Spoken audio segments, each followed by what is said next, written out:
Season 1's finale was kind of huge and dramatic and action-packed, and I think the biggest moment was the death of Tommy. I mean, were you shocked when you read those scenes?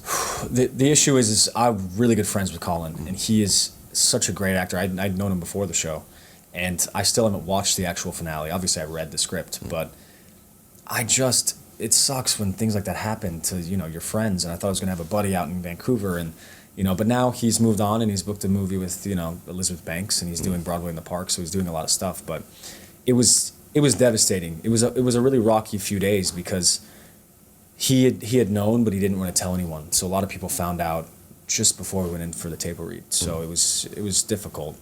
But he was he was just amazing. And I didn't see the scene, but I hear he was really great in it. When you were cast and then shooting the first season, how much did you look back into Roy Harper's comic book background? Well, thanks to my brother, Clinton. He's a huge comic book fan, and I wasn't quite aware of how big Roy Harper's character, how the fan reaction was to it. And then eventually I started reading and started becoming so interested in his stories, because you never know.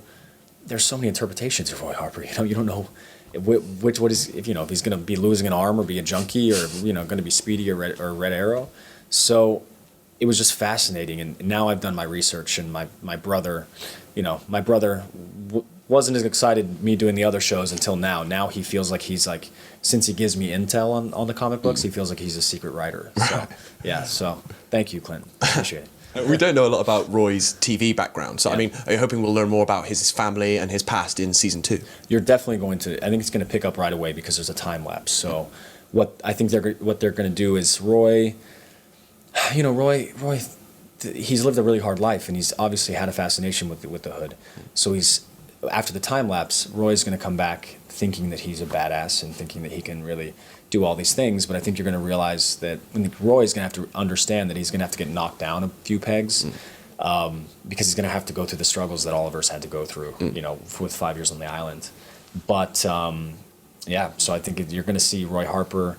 You're going to see a different Roy Harper from the beginning, because his relationship obviously has been growing with Thea, and with young love comes a lot of tragedy and a lot of secrets. And in the comics, Roy does become Oliver's partner, but there's also been hints on the show about Thea and her wicked aim. Would you be jealous if Willa got to fight crime and not you? Well, so when I came on the show, Willa had an idea that she was going to become Speedy, and then I came on the show, so she was like, okay, are you the one that's going to be ruining my chances of doing this? She's like, I want to fight crime. Yeah. And now they've been putting me through a personal training. So each day Willa's like, when am I going to do this? So, you never know. But in different comic books, Speedy was a girl. And then, with Roy Harper, like I said, you have no idea which way he could go.